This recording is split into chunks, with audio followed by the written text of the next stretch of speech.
ወንድና ወንድ የሚለው አስተሳሰብ ነበራቸው። ህዝቡ በጣም ፎከስ አድርጎ ነበር። ብዙ ፈተናዎች ነበር። ግን ወንድና ወንድ ተጋብቷል ብሎ በጣም እየተቸ ነበር። በጣም እየተቸ ያው ሳምንት የሆነ ነው። በጣም ላፍ ተችቷል። ወንድና ወንድ ተጋቡ እንዴት ኢትዮጵያ ውስጥ እንዴት እንደዚህ ይደረጋል? ስድብ መግለጽ አይቻልም።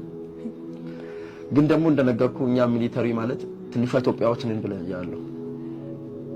ከተመታ አሳልፈ ይቅርታ ጠይቄ ነው እንጂ የምታልፈው የግድ መልሴ ዱላ አይደለም የምዘረዝረው። እሱ ሰደበኝና እኔ መልሼ አልሰድበውም። ወንድ ድንገት ለማስረዳት ላይቭ ላይ ምናምን ስገባ ስድቦች አሉ። እሺ አባቴ በቃ ውስጥ ገብተህ ተረዳ ብዬ ነው ከዛ ላይ መልሰው የማወጣው። ምክንያቱም መናበብ የሚባል ነገር አለ። አንዳንዱ ሳይናበብ ነው ወጥቶ እዛ ውስጥ ነገሮች የሚገቡ። ወንድና ወንድ በማለት ከኔ ይበልጥ እኔ ላይ ብዙ ሰዎች ፎከስ አድርገዋል። መዝሙር ነው ለመቀበል ይከብዳል። የሆነ የሚሰማው መዝሙር ነውና እኔ ደግቻለሁ። በባጫ መዝሙር ነበር የሰራሁት። ለመፍረድም አልከበደም፣ ግን መዝሙር ደግሞ ሲሰማው ከበደ። በባጫ መዝሙር ነበር የሰራነውና ይከብድ ነበር። ብዙ ሰው ፎከስ አድርጓል። መንገድ ላይ ምናምን ሲንቀሳቀስ ያል አንዱ ለቀን ዝም ብዬ ከጓደኞቼ ጋር እንደዛው ተመሳሳይ ልብስ ለብሼ ወጥቼ ብዙ ነገር ያልና የመጨረሻ የሆነ ሰው ፎከስ አድርጎ የሆነ ዝግጅት ነበርና እንደዛው ልብስ ለብሼ ሄድኩኝ። ወይ ዘንድሮ በዚህ 2 እና 3 ቀን ውስጥ በተአምራት መኪና ወደ እጆቻቸው ላይ የሚገባ ሰዎች አሉ። እኔ ዛሬ እንደ እግዚአብሔር ሰው ነው ማውጀው። ይሄ በእጄ ላይ ያለው መኪና ለምን ይጠቅማል ካላችሁ፣ ለፍጥነት ይጠቅማል። መኪና ያለው ሰው ከፀሐይ ማምለጥ ይችላል። መኪና ያለው ሰው ከአዋራ ማምለጥ ይችላል። መኪና ያለው ሰው በቀጠሮ ሰዓት በሰዓቱ መድረስ ይችላል። ዛሬ በናዝሬቱ በጌታ በኢየሱስ ክርስቶስ ስም ጸልያለሁ። የምታምኑ ሰዎች በኮሜንት መስጫ ላይ አሜን እያላችሁ እንድትቀበሉ ፈልጋለሁ። ከየት መጣ ያልተባለ ነገር በእጆቻችሁ ላይ እንዲገባ ጸልያለሁ። ከየት መጣ፣ እንዴት ልታገኝ ቻለች፣ እንዴት ልትገዛ ቻለች ብለው ሰዎች እስከሚነጋገሩ ድረስ የሚያስደንቅ መኪና ወደ አንቺና ወደ አንተ እጅ እንዲገባ ጸልያለሁ። ሃይማኖቱ ከኔ ጋር አይደለም፣ የኔ ሃይማኖት ጋር አይደለም። ይሄ ዲሞኒክ ነው።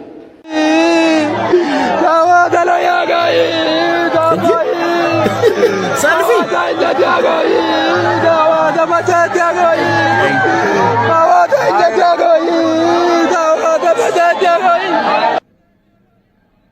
እንትን ቪዲዮ የሚጫነው ያው እንግዲህ እንደምናውቀው ታዋቂ ለመሆን በቪዲዮ አይቶ ሰዎች እንዲከተሉ ቪዲዮ ላይ ያረከው ድርጊት በጣም ለሰው ደስ የሚል ሆኖ ስቴን ቪዲዮ አትሽፋል ተብለው ሰዎች እንዲያዩ እያልክ እየፈመስክ ትመጣለህ። ልሸቅል ትችላለህ። ማስታው ያው ፐርፐዙ ይሄ ነው መቼም እንትን ሲባል በተለይ በቲክቶክ እና አሁን አንተ በምንድነው ታዋቂነትና ፎሎወሮች የሚከተሉ? አልቃሾች ናቸው ፎሎወሮች። ጥሩ አልቅሳል እንዲሉ ነው። እንዴት ሌላ ነገር ውስጥ አልገባም። እንዲያደርግም ነው። ትልቅ ሰዎች አንዳንድ ጊዜ ትልቅ ሰው መምከር ግራ ገባን እኮ። ልዩ ነገር ማድረግ ነው፣ ኮንቴንት መፍጠር ነው። ለቅሶ ሰው ሞቶ ሰው እያዘን እያለቀሰ አንተ እንዴት እጅ ቻለልህ ጌታዬ? ሰልፊ ለማድረግ ለቅሶ ቲያትር ነው እኮ።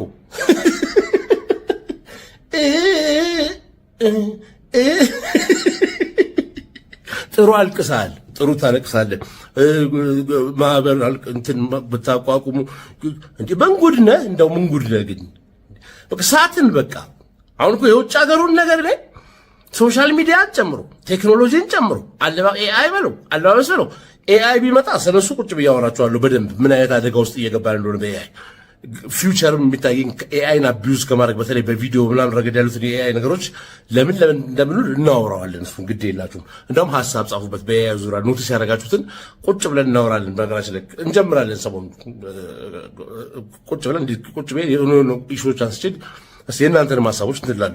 ኤኒዌይስ ግን ኤአይ መጣ፣ ምንም መጣ፣ ቴክኖሎጂ መጣ፣ እኛ መምጣቱ አይደለም እኮ ችግሩ። ለምንድን ነው አቢዩዝ የምናደርገው? ቢያንስ እንደወረደ ማን ተጠቀመው? ለምንድን ነው በቃ የኮረጅ ከሆነ መጠቀም እኮ ነው። በቃ አሁን አንተ ክሬተር ነህ። በቃ ወጣ ያለ ቦታ ክፍለ ሀገር ምናምን ልትሆን ትችላለህ። እዛ አካባቢ ቲክቶከሩ ቤት ተብሎ ነው አንተው የሚታወቀው በየለቅሶ ቤት ይዞት ትቀርጻለህ። ሰው አርጋ አስቤ ነው በነገራችን ላይ ዘመድ ሞቶብህ የራስህ ዘመድ የራስህ የስጋ ዘመድ የራስህ ወላጅ ልጅ ወታይበር ብቻ እንደዛ አይነት ሰው ሞቶብህ ከሆነ ለቅሶ እንደውም ስሜቴ የባሰ ነው። የራስህ ለቅሶ ላይ ከሆነ ሰልፊ የምቀርጸው እኔ መሰለኝ። ግን በድፍረት እንዳው ነውር አይንን በጨው ቁርጥም አድርገህ ታጥበህ ዘፍዝፈህ በልተህ ጋቢን ጣል አድርገህ ሰው ቤት ሄደህ ሰልፊ የተቀረጥክ ግን ይመስለኝ።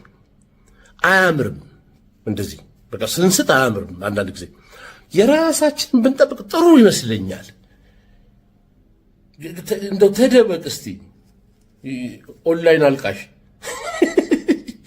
ምን ይላል እንደው ስማ ወይ ዘንድሮ አያልቅም ተነግሮ። ቆይ የፍቅር ግንኙነት ሳትጀምሩ ነው ያረጋሽው? የፍቅር ግንኙነት ጀምራ ይሄ ልጅ ያው ሹፌር አይደለ? ያው ይሄዳል ይመጣል። ስለ ጓደኛሽ ነበር ግንኙነት ታረጉ ነበር? ስለዚህ ጓደኛሽ ሆኖ እያለ ነው አንቺ በድንገት ከሌላ ሰው ጋር ባረግሹ ግንኙነት የጸነሽ። ታውቂዋለሽ ሰውየው? ያው እኔ ከወጣም ስለቆየው ያን ያህል እኔ የት ይኖር የት ማቀው ነገር የለም። ግን አይ ሰው ገባኝ። ቦታው የመኖሪያ አድራሻ አይደለም ያልኩሽ። የልጆችን አባት ያስረገዘሽን ሰውዬ ታውቂዋለሽ? እኔ ያው በሳቱ ያው ወጣትነትም ትንሽ ስለነበረ ያው እንዲህ ነው ብዬ እንትን ማሰብን አልቻልኩም፣ ማወቅ አልቻልኩም። ወይ ዘንድሮ አያልቅም ተነግሮ ማለት ማሰብ አልቻልኩም ማለት እንዳረገዝኩ አወቅኩ አልሽ። ከዛ ነገርሹ ከሱ ጋር ተነጋገራችሁ። በቃ ችግር የለም ሚስጥር ይሁንና እስከ ለተሞታችን እንኑር ተባባላችሁ። አሳድጋለሁ አለ። ግን እንደዛም ሲል መቼም አይምሮሽ ውስጥ የሆነ ነገር አይመጣም? ለነዚህ ልጆች ነገ አባታቸው ማሳወቅ አለብኝ የሚለው ነገር አላሰብሽም? እኔ እንጃ ያው ያን ሰው አባታ ብዬ አላሰብኩም። ያሰብኩት በቃ ያው የወለደ ሳይሆን ያሳደገ ነው። ያው ገና ምንም እንትን ሳይል ነው እንትን ያልኩትና ያን ነገር አስቤው አላውቅም። ስለዚህ አሁን ያ ሰው ይኑር ማይኑርም የት እንዳለ ማታውቂ? ምክንያቱም ማወቅም አልፈልግም። ምክንያቱም ያው ይሄ ሰው ለፍቷል ጥሯል እስካሁንም እንትን ብሏቸዋል። ከሱ ውጭ መጣሪያ ምን ወይ ዘንድሮ አያልቅም ተነግሮ። እንቀጥል። 2 አመት የፍቅር ግንኙነታችሁ ላይ እንግዲህ ያው ይመጣል ይሄዳል ሰው ስራም ስለሆነ የስራውን ባህሪ ስለሆነ እንዴት ነበር? ጥሩ ነበር? እንዴት ነበር? እንዴት ትገልጫለሽ ያን ግንኙነታችሁ? ያው መልካም ሰው ነው። ያው መልካም ሰው ነው፣ ጥሩ ሰው ነው። ያው በእድሜም ትንሽ እንትን ስለሚል ያው እንደ ወጣት ሳይሆን ያው እንደ በሰለ ሰው አስተሳሰቡ ጥሩ ነው። ተመችቶሽ ነበር ማለት ደስተኛ ነበርሽ በግንኙነታችሁ? አዎ ደስተኛ ነበርኩኝ። ታዲያ ምን አሳሳተሽ ደስተኛ ከነበርሽ በግንኙነቱ? ምን ወደ ሌላ ያው ከዛ እንትን ነው ታውቃለህ፣ ያው የሱ እንትኑ ሄድ መጣ ነው የሆነ ጥብቅ ያለ እንትን አልነበረንም። ከዛን ያው ይሄ ነገር ሆነ። እኔ አልደበኩትም ተናግሬያለሁ። ተማምነን ነው ስታረግጂኝ ነገርሽው እንጂ ያኔ እኮ አልነገርሽም። አሞኝ ስመረመር ጸነስኩ ያኔ ነው እኮ ገና ወደዚህ ከመምጣታችን በፊት እኮ አውርተናል፣ ተነጋግረን አውርተን ይሄ በእኔም በሱ ሚስጥር እንደሚሆን ነው። ስለዚህ ይሄን አስቦ ይሄን አምኖ ይሄን ተነጋግራችሁ ነው አዲስ አበባ መጥቶ ኖሮ የጀመራችሁት? አዎ አዎ። የት መኖር ጀመራችሁ? አዲስ አበባ ቃሊቲ። ቃሊቲ አዲስ ሰፈር። እንዴት ነበረ እዚህ? እሺ ይሄን ነገር አወቀ መቼም አውቆ በገና አልተወለደም፣ ልጆቹ አልተወለዱም ማለት በሆድ ውስጥ እያሉ እንግዲህ የእናንተ ኑሮ ቀጥሏል። እንዴት ነበረ? አረ በጣም እኛ በሰላም ነው የኖርነው። ያው ማንኛውም ትዳር ውስጥ እንደሚደረገው እንትን በጣም ይንከባከበኛል። ያው እኔ አንድ ቀን አስከፍቶኝ አስቀይሞኝ አያውቅም። በሰላማዊ መንገድ ነው የተኗኗርነው። ልጅም ስንወልድ ያው ከልጅ ጋራ አጉልም ስለሆነ ሙሉ ግቢ ተከራይቶ በሰነ ስርዓት ራሳችንን እንትን ብለን የኖርነው እንጂ ምንም። እሺ እንግዲህ በዚህ ሂደት ውስጥ እያለ ልጆች መጡ፣ መንታ ሆኑ፣ ለዛውም ተወለዱ፣ ኑሮ ቀጠለ። ከዛ ኑሮ ከቀጠለ በኋላ እንግዲህ ዋናው ጉዳይ እሱም ወደ ሚዲያ ወጣበት ያልሹበት ዋናው ምክንያት እንግዲህ 3ኛ ልጅ ሲመጣ ነው። ይሄ አሁን የማየው ታዳጊ ልጅ ማለት ነው። ምንድነው የተፈጠረው? ያው 3ኛ ልጅ ሲመጣ እሱ አይምሮ ላይ ያለው ያ መውለድ አልችልም ነው። ከሌላ ወንድ ጋር ትሄዳለች፣ ከሌላ ወንድ ጋር ቤት ውስጥ ይገባል ምናምን ነው እንትን ያለው። ያው ጎረቤት ነግሮኛል፣ ጎረቤት አውርቶኛል ነው ያለው። እንግዲህ እኔ ረጅም አመቴን የኖርኩት ሳሉ አዲስ ሰፈር ነው። እዚህ ገና ከገባን 2 አመት ምናምናችን ትንሹ ልጅ ነው እዚህ ቤት የወለድኩትና ያን ያህል ከሰው ጋርም እንትን የለኝም እኔ እና ያው ባጉል ጥርጣሬ ነው እንደዚህ አይነት ነገር የመጣው። አጉል ጥርጣሬ ማለት ምንድነው?